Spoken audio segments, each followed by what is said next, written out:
Welcome to Crash Course American Studies. My name is Alishva. And my name is Caitlin. Today we will be talking about the New Netherlands, the Dutch, and their contribution to America. The Dutch are very important to American history and founded New Netherlands, which is New York in present day.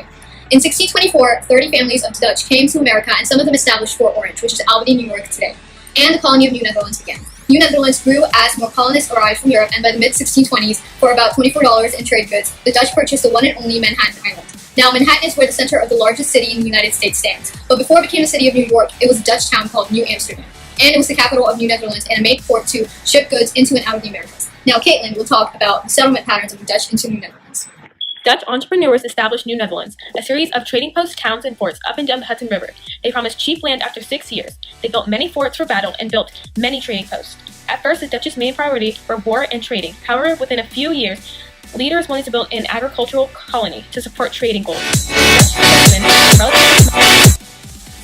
Now, Lishva, tell us about the economic model the Dutch used and how they exchanged goods and services. Initially, beaver pelts purchased from local Indians were the colony's primary source of wealth. In Europe, these pelts were used to produce fashionable men's hats. Over time, the Dutch economy not only extended but also diversified. It turned into an entrepot for cheesecake, tobacco, and a center point of exchange between New England and the Caribbean. In fact, between 1580 and 1650, the Dutch became dominant in European exchange due to their large-scale commercial agribusiness and fisheries, market-oriented manufacturing, and a low-cost shipping system. The Dutch colonies also exchanged with the Native Americans. The merchandise included metal tools, woven cloths from the Europeans, beaver pelts, and corn from the Native Americans. Now, Caitlin will talk about how the Dutch governed themselves and what type of governments the Dutch implemented. In the New Netherlands, there was no democratic government or town council or elected assembly present. The political system let civil liberties play out, which resulted in people letting them have the chance to speak freely in the government. This was the first republic government system to let the people have individual rights. I think the fort should be west. Yes. West. West. The fort should be yes. West. No. Now, Lishva will further talk about these concepts of liberties and how the Dutch understood this concept. The Dutch have been set as the cradle of present-day American liberalism. Yes, Hillary Clinton liberalism, due to its live and let acceptance of social differences. The Dutch were tolerant individuals. A large number of the settlers escaped from Europe as a result of religious oppression, war, or natural disasters. The New Netherlands formed into a culturally diverse and politically strong province. Women had economic rights. They wouldn't have gotten in England. In fact, even some slaves had rights. Surprising, huh? New Netherlands Dutch colonies were granted protection and benefits of self-government. Due to the tolerant and laid-back nature of the Dutch colonists, they had quite a few rivals viewing their ways as immoral and against Puritan ways. Now, let's transition to property rights. Thanks, Lishva.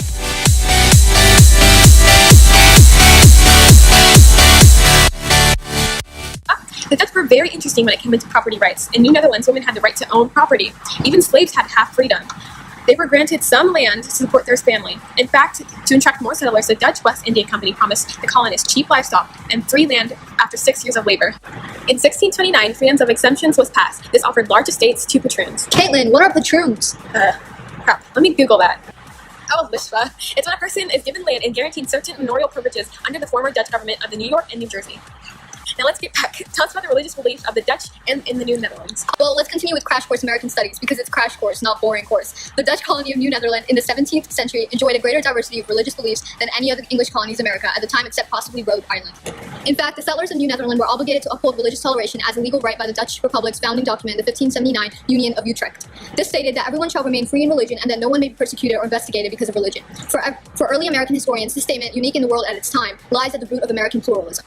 But to clarify, although there was religious freedom, the Dutch Reformed Church was the largest Christian denomination in the Netherlands from the onset of the Protestant Reformation until 1930. The church functioned until 2004, the year it merged with the Reformed churches in the Netherlands and the Evangelical Lutheran Church in the Kingdom of the Netherlands to form the Protestant Church in the Netherlands.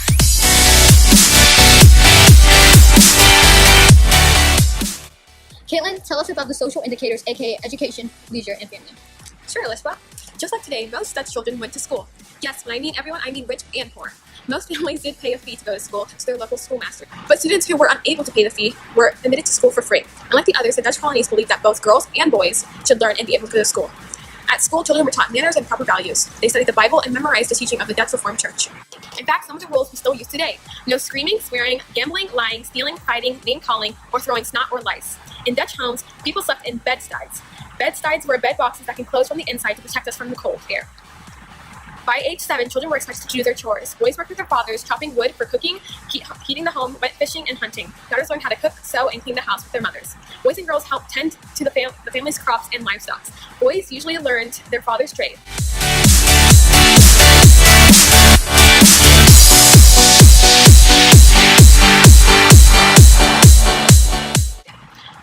colonists lived in square pits, cellars, covered in wood and bricks. But these were temporary until they were able to build their basic cottage. After the basic cottage were built, they used better wooden houses and eventually went to stone and brick houses. Unfortunately, many children did not make it to childhood due to injuries and diseases. Children were more likely to lose a parent or even both back then. Almost everyone traded in furs, but not everyone were traders. In fact, most were farmers. Along with traders and farmers, shipbuilders, millers, shopkeepers, and tailors. Colonists in the New Netherlands did not use coins to buy goods, but rather in fact used furs and shell beads to pay. This was called wampoen, or seahond. Along the form of payment beads, they were used for ceremonial or decorated functions. Elizabeth, tell us about the balance between individuals and community. Sure, Caitlin. The colonists worked and invested some of their earnings in the West India Stock Company. The colonists did this to make a profit and ultimately gain for the colony. Colonists make sure the farms are located in strategic locations so they can protect against enemies. Even to this day, the Dutch have a sense of same living, aka community, and living together. The Dutch have always valued this trait of togetherness. Caitlin, tell us about the myths and beliefs of the Dutch and how they are still present in present-day American society. Well, the Dutch pride themselves on the devotion to liberty, and this is something America emphasizes a lot. Although the Dutch cherish their freedom, they hardly governed democratically in the New Netherlands. However, the colonists did possess more liberty, especially in religion, than others in North America. In the New Netherlands, slaves had more rights than other places in America, or even the world. Some slaves had half freedoms. Half freedom is when a slave was required to pay an annual fee to the company they worked for, and in return they were given land to support their family. Today, slavery is illegal in America. In the New Netherlands, women had much more independence than in other colonies. The Dutch stated that married women retained separate legal identities when they were married, and they were allowed to go to court. They were allowed to borrow money and own property. Men shared their properties with their wives, and the wills left possessions to widows and daughters, not only the sons.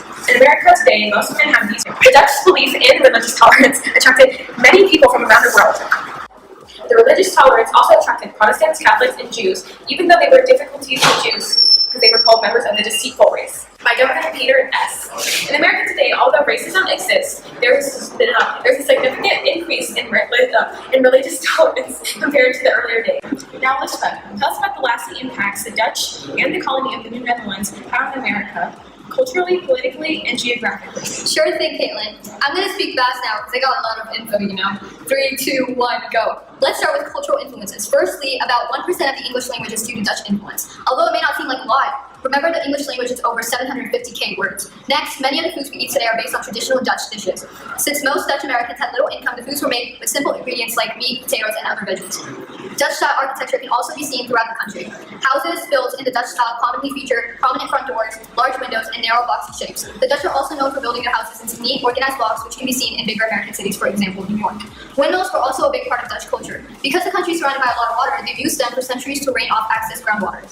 They brought this technology to America, where we developed other uses for them, like electricity. Now, let's talk politics. The Dutch Republic is one of the finest nation-states of Europe, where citizenship and civil liberties were extended to large segments of the population. In fact, the Netherlands have been a model for American core principles and concepts of freedom, like freedom of speech, suffrage, press, and religion. The framers of the U.S. Constitution were influenced by the Constitution of the Republic of the United Provinces, though that influence was more as an example of things to avoid than of things to imitate.